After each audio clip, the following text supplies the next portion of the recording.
সংবাদ মাধ্যমের ভাবমূর্তি ধ্বংস করেছে বিগত ফ্যাসিস্ট সরকার, বলেছেন আমার দেশ সম্পাদক মাহমুদুর রহমান। ঢাকা রিপোর্টার্স ইউনিটির আয়োজনে এক সেমিনারে তিনি কথা বলেন। মাহমুদুর রহমান বলেন, গত 15 বছরে ফ্যাসিস্ট হাসিনা সরকার রাষ্ট্রের সব সংস্থাকে ধ্বংস করে গেছেন। এর মধ্যে পুলিশ, বিচার বিভাগ ও সংবাদ মাধ্যম সবচেয়ে বেশি ক্ষতিগ্রস্ত হয়েছে। সিরিয়ার সাংবাদিক নামধারী ব্যক্তিরা চাটুকারিতার মাধ্যমে গণমাধ্যমের ভাবমূর্তি ভুলণ্ঠিত করে গেছেন।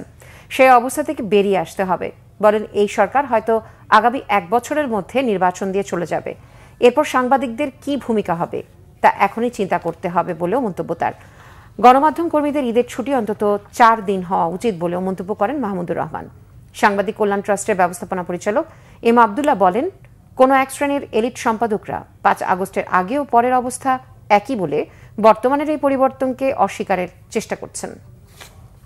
সাংবাদিকদের যে ইমেজ যেটা ছিল 2006 সাল পর্যন্ত, সেই ইমেজ একেবারে ধ্বংসপ্রাপ্ত করে গেছে শেখ হাসিনা। এখন ইমেজ ধ্বংস করেছে, বিশ্বাসযোগ্যতা ধ্বংস করেছে, সম্মানহানি করেছে।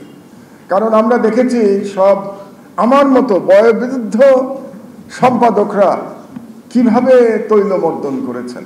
এটা আমাদের দেখা, আপনাদের দেখা।